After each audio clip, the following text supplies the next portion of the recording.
Irmãos e irmãs, vamos a mais um momento da nossa liturgia da palavra, momento de fé, de introspecção, de meditação.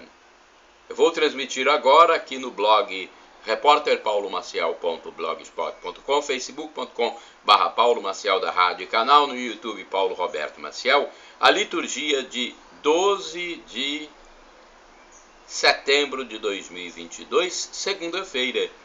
Estamos na 24ª semana do Tempo Comum. Hoje comemoramos os santos Maria Vitória de Fornari Strata e Guido de Anderlecht. Bem, a cor dos paramentos litúrgicos é verde, se for a missa ordinária, ou então a cor será branca, se for missa em homenagem ao Santíssimo Nome de Maria, memória facultativa. Aí tem o prefácio de Nossa Senhora. Então, pode ser a missa ordinária ou ao Santíssimo Nome de Maria, memória facultativa. Vamos às leituras do dia. Primeira leitura. Antes eu queria explicar um pouquinho sobre o Santíssimo Nome da Bem-aventurada, Maria Santíssima. Aqui na revista Arautos, revista.arautos.org, diz o seguinte: segunda-feira da 24ª semana do Tempo Comum, memória facultativa do Santíssimo Nome da Bem-aventurada Virgem Maria. Há vários significados relacionados a este bendito nome. O mais corrente é Estrela do Mar. Esta comemoração teve início na Espanha em 1513. Agora sim começamos as leituras. Primeira leitura, leitura da primeira carta de São Paulo aos Coríntios, capítulo 11, versículos do 17 ao 26 e o 33. Irmãos, no que tenho a dizer-vos, eu não vos louvo, pois vossas reuniões não têm sido para o vosso bem, mas para o mal.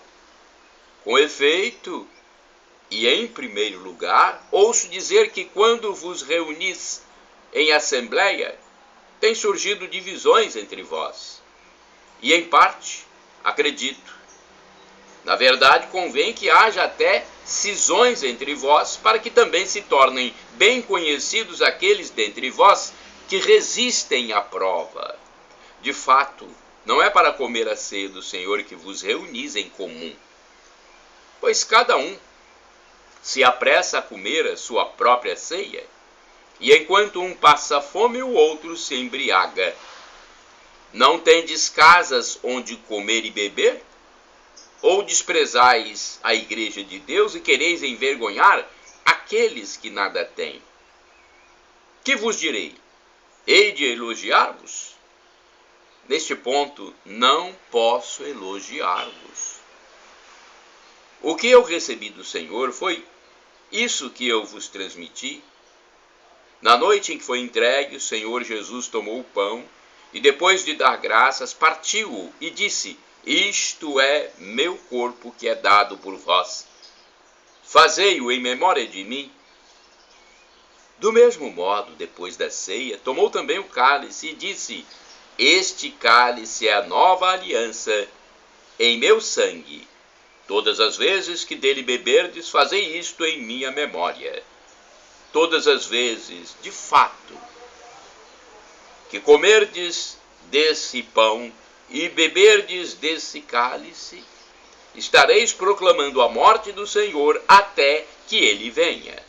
Portanto, meus irmãos, quando vos reunirdes para a ceia, esperai uns pelos outros. Palavra do Senhor, graças a Deus. Olha, uma admoestação de São Paulo à comunidade do Coríntios, né? Agora temos o Salmo responsorial. Depois eu vou procurar uma explicação melhor para esse texto. O salmo responsorial é o Salmo 39, versículo 40. Não, Salmo 39 ou 40, de acordo com a tradução bíblica. Tem a hebraica e a vulgata. Versículos do 7º ao 8º-A, 8º-B ao 9º, 10º, 17, refrão, 1 Coríntios, capítulo 11, versículo 26b. Irmãos, anunciai a morte do Senhor, até que ele venha. Repitamos. Irmãos, anunciai a morte do Senhor, até que ele venha. Sacrifício e oblação não quisestes, mas abristes, Senhor, meus ouvidos. Não pedistes ofertas nem vítimas, holocaustos por nossos pecados. Então eu vos disse, eis que venho. Irmãos, anunciai a morte do Senhor, até que ele venha. Sobre mim está escrito no livro, com prazer faço a vossa vontade, guardo em meu coração vossa lei. Irmãos, anunciai a morte do Senhor, até que ele venha. Boas novas de vossa justiça anunciei numa grande assembleia. Vós sabeis, não fechei os meus lábios. Irmãos, anunciai a morte do Senhor, até que ele venha. Mas se alegre e em vós rejubile todo ser que vos busca, Senhor. Digam sempre, é grande o Senhor, os que buscam em vós seu auxílio. Irmãos, anunciai a morte do Senhor, até que ele venha. Repitamos. Irmãos, anunciai a morte do Senhor, até que ele venha. Agora vamos aclamar o Evangelho e depois vamos à reflexão. Aleluia, aleluia, aleluia, aleluia. Aleluia, aleluia, aleluia, aleluia. Senhor, não te incomodes, pois não sou digno de que entres em minha casa, nem mesmo me achei digno de ir pessoalmente ao teu encontro. Aleluia, aleluia, aleluia, aleluia. Aleluia, aleluia, aleluia, aleluia. Evangelho de Jesus Cristo segundo São Lucas, capítulo 7, versículos do 1º ao 10º. O Senhor esteja convosco, Ele está no meio de nós. Proclamação do Evangelho de Jesus Cristo segundo São Lucas. Glória a vós, Senhor. Pelo sinal da Santa Cruz, livra-nos Deus nosso Senhor dos nossos inimigos. Naquele tempo, quando acabou de falar ao povo que o escutava, Jesus entrou em Cafarnaum. Havia lá um oficial romano que tinha um empregado a quem estimava muito e que estava doente, à beira da morte. O oficial ouviu falar de Jesus e enviou alguns anciãos dos judeus para pedirem que Jesus viesse salvar seu empregado.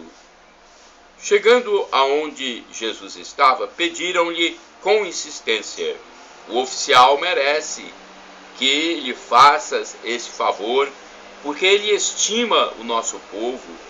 Ele até nos construiu uma sinagoga. Então Jesus pôs-se a caminho com eles. Porém, quando já estava perto da casa, o oficial mandou alguns amigos dizerem a Jesus: Senhor, não te incomodes, pois não sou digno de que entres em minha casa. Nem mesmo me achei digno de ir pessoalmente ao teu encontro. Mas ordena com a tua palavra e o meu empregado ficará curado. Eu também estou debaixo de autoridade, mas tenho soldados que obedecem às minhas ordens. Se ordeno a um, vai, ele vai. E a outro, vem, ele vem. E ao meu empregado, faze isto, e ele o faz. Ouvindo isso, Jesus ficou admirado, virou-se para a multidão que o seguia e disse: eu vos declaro que nem mesmo em Israel encontrei tamanha fé.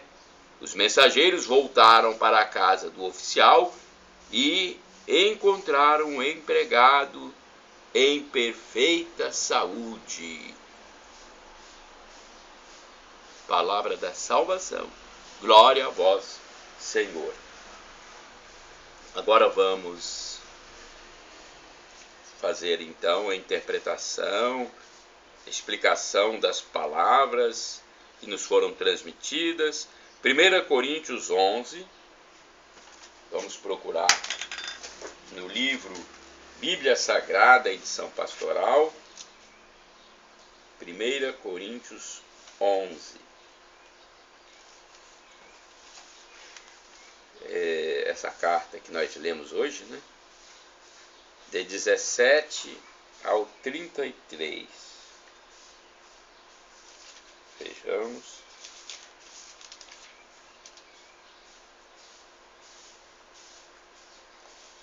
Vamos lá saber o que Paulo quis dizer. O texto é o mais antigo testemunho sobre a Eucaristia. Foi escrito no ano 56. Olha esse texto que fala sobre a Eucaristia, né? Fazer isto em memória de mim. 10 anos antes dos evangelhos. Olha só, Paulo escreveu no ano 56, 10 anos antes dos evangelhos. Nós temos os evangelhos de Mateus, Marcos, Lucas e João. 10 anos antes, Paulo já escreveu o texto. No início, a celebração eucarística se fazia depois de uma ceia, onde todos repartiam os alimentos que cada um levava. Em Corinto surge um problema. Nas celebrações estava havendo divisão de classes sociais e de mentalidades diferentes. Muitos chegavam atrasados, provavelmente porque estavam trabalhando, e não encontravam mais nada. Resultado, em vez de ser um testemunho de partilha, a celebração estava se tornando lugar de ostentação, foco de discriminação e contrastes gritantes. A situação oferece oportunidade para um discernimento. Quem é cristão de fato? Nesse contexto, Paulo apóstolo relembra a instituição da Eucaristia. São Paulo diz que ela é a memória permanente da morte de Jesus como dom de vida para todos, corpo e sangue. A Eucaristia é a celebração da nova aliança, isto é, da nova humanidade que nasce da participação no ato de Jesus, não só no culto, mas na vida prática. Por isso, a comunidade que celebra a Eucaristia anuncia o futuro de uma reunião de toda a humanidade. Voltando ao problema, São Paulo interpela a comunidade a examinar-se. Não será uma incoerência celebrar a Eucaristia quando na própria celebração se fazem distinções e se marginalizam os mais pobres? Anteriormente, no capítulo 10, versículo 17, Paulo salientara que ao participar da Eucaristia, a comunidade forma um só corpo. Se a comunidade não entender isso, sem discernir o corpo, estará celebrando a sua própria condenação, pois desligará a Eucaristia do seu antecedente e de suas consequências práticas, solidariedade e partilha. O julgamento do Senhor se manifesta de dois modos. A própria Eucaristia se torna testemunho contra a comunidade, ao mesmo tempo, a fraqueza, doença e morte de muitos membros testemunham a falta de partilha e solidariedade. São Paulo termina com duas orientações práticas: esperar que todos cheguem para começar juntos a reunião e não transformá-la em ocasião de ostentação e gula. Olha, né? Que importante sabermos informações de pessoas que estudaram para isso, né? Que bom. Agora vamos saber um pouco sobre o Evangelho de hoje. Lucas capítulo 7, versículos do 1º ao 10º. Vejamos aqui no livro Dia a Dia com o Evangelho. Lucas capítulo 7, versículos do 1º ao 10º. Olha, a reflexão é essa. Estamos diante de um modelo de fé. Um centurião, chefe de 100 soldados a serviço dos ocupantes romanos, não se dirige diretamente a Jesus, mas envia-lhe uma comitiva de anciãos judeus a pedir-lhe que vá curar seu funcionário, a quem tanto estima. Pelos emissários, sabemos que o homem tinha bom coração. Jesus parte com eles. Mas cheio de humildade e confiança, o militar envia alguns amigos com este recado para Jesus: diga apenas uma palavra, e meu servo ficará curado. Assim acontece de modo que os emissários, ao voltar para casa, encontram o servo curado. E Jesus, tomado de profunda admiração, engrandece a fé que o pagão demonstrou. Com esse episódio, Lucas já anuncia o tempo em que o Evangelho, pela ação do Espírito Santo, se estenderá também aos não-judeus. Deixa eu ver na Bíblia Pastoral se há também uma boa explicação para nós. Vamos lá. É importante, quanto mais recebermos esclarecimentos, melhor para nós. Deixa eu ver aqui. Lucas capítulo 7, de 1 a 10. O oficial era temente a Deus, isto é, simpatizante do judaísmo, embora não pertencesse oficialmente aos seus quadros religiosos. Muitas vezes pode-se encontrar mais fé em pessoas que não pertencem a uma instituição religiosa do que entre aqueles que dela fazem parte. É outra explicação. Agora vamos aos santos do dia. Eu estou pesquisando no site revista.arautos.org.br, porque o site Nova Aliança, no dia que eu estou gravando, ainda não tem o Evangelho, a liturgia da palavra do dia 12. Então vamos lá. Olha, no dia 12, segundo o site revista.arautos.org, comemora-se Santo,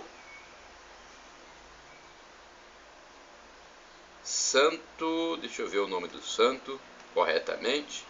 É um santo que eu não conheço, né? Bom, sempre a gente... Santo Albeu, bispo, fundou a diocese de Henley, na Irlanda, sendo o principal evangelizador desta região. Ele morreu lá pelo ano de 528. São Guido, peregrino, morreu em 1012, após peregrinar por 7 anos nos lugares santos, regressou a Anderlecht, Bélgica, onde morreu piedosamente. São Francisco Choi Kyong-wan, mártir, morreu em 1839. Catequista preso, torturado e morto em Seul por defender os católicos, Coreia do Sul, e encorajá-los para o martírio durante perseguições naquele país.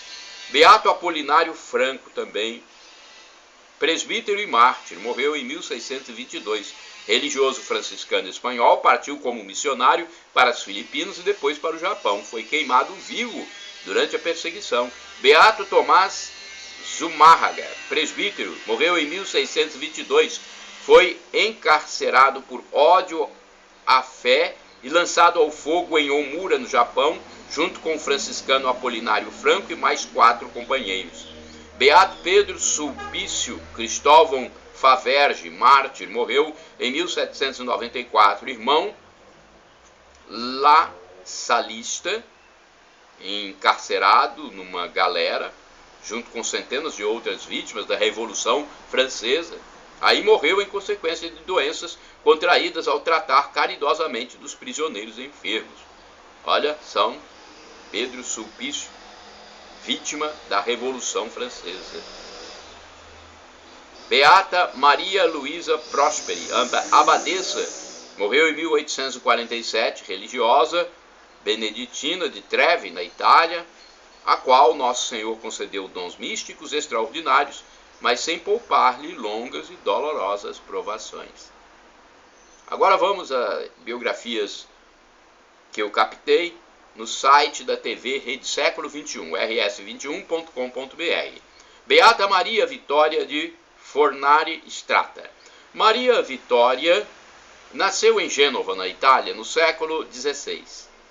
Desde cedo manifestou o desejo de ingressar na vida religiosa, mas seus pais a seguraram, com dúvidas sobre sua vocação.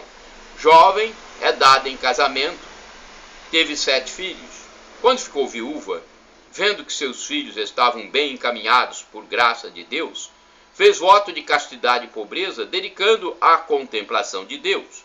Outros jovens uniram-se a seu carisma. Maria Vitória funda a Ordem das Irmãs Anunciatas Celestes, com um carisma especial a Nossa Senhora da Anunciação. Maria Vitória passou o restante de sua vida no silêncio. Faleceu em 15 de dezembro de 1617 e foi beatificada pelo Papa Leão XII em 1828. Outro santo no site RS21, São Guido de Anderlecht. Guido de Anderlecht viveu entre os séculos X e XI, tendo nascido em Brabante, na Bélgica. Desde a infância já demonstrava o seu desapego pelos bens terrenos, tanto que já na juventude distribuiu aos pobres tudo que possuía e ganhava. Na ânsia de viver uma vida ascética, Guido abandonou a casa dos pais, que eram bondosos cristãos camponeses, e foi ser sacristão do vigário de Laeken, perto de Bruxelas, pois assim poderia ser mais útil às pessoas carentes e também dedicar-se às orações e à penitência. Quando ficou órfão, decidiu ser comerciante, pois teria mais recursos para auxiliar e socorrer os pobres e doentes. Mas seu navio repleto de mercadorias afundou nas águas de Sena, do rio Sena. Então, o comerciante Guido teve a certeza de que tinha escolhido o caminho errado, de modo que se converteu do equívoco cometido ao abandonar sua vocação religiosa para trabalhar no comércio, mesmo que sua intenção fosse apenas ajudar os mais necessitados. Sendo assim, Guido deixou a vida de comerciante, vestiu o hábito de peregrino e pôs-se novamente no caminho da religiosidade, peregrinação e assistência aos pobres e doentes. Percorreu durante 7 anos as inseguras e longas estradas da Europa para visitar os maiores santuários da cristandade. Depois da longa peregrinação que incluiu a Terra Santa, Guido voltou para o seu país de origem, já fraco e cansado. Ficou hospedado na casa de um sacerdote na cidade de Anderlecht, perto de Bruxelas, de onde herdou o sobrenome. Pouco tempo depois morreu com fama de santidade. Foi sepultado naquela cidade e sua sepultura tornou-se um polo de peregrinação. Assim, com o passar do tempo, foi erguida uma igreja dedicada a ele para guardar suas relíquias. Ao longo dos séculos, a devoção a São Guido de Anderlecht cresceu principalmente entre os sacristãos, trabalhadores da lavoura, camponeses e cocheiros. Aliás, ele é tido como protetor das cocheiras, em especial dos cavalos. Diz a tradição que Guido não resistiu a uma infecção que lhe provocou forte desarranjo intestinal, muito comum naquela época pelos poucos recursos de saneamento e higiene das cidades. Seu nome até hoje é invocado pelos fiéis para a cura desse mal. A sua festa litúrgica, tradicionalmente celebrada no dia 12 de setembro, traz uma carga de devoção popular muito intensa. Na cidade de Anderlecht, ela é precedida por uma procissão e finalizada com uma bênção especial concedida aos cavalos e seus cavaleiros. Beata Maria Vitória de Fornari Strata e São Guido de Anderlecht rogai por nós. Shalom Adonai, uma expressão hebraica que significa a paz de Deus. El Shaddai, significa Deus onipotente, Deus todo-poderoso, ele proverá. E Maranatá, como dizemos nós católicos, ou Maranata, como dizem nossos irmãos separados. Não importa a pronúncia, o significado é o mesmo. Vinde, Senhor Jesus. Um dia ele vai voltar e vai nos julgar. Nós devemos nos arrepender dos nossos pecados para conseguirmos a vida eterna e ficarmos definitivamente com Deus. Perdão, Senhor Jesus Cristo, pelos meus pecados do pensamento, palavras, atos e omissões. Perdão pelos meus pecados passados, presentes, futuros. E me dê a vida eterna. Senhor Jesus. Shalom para todos. Shalom.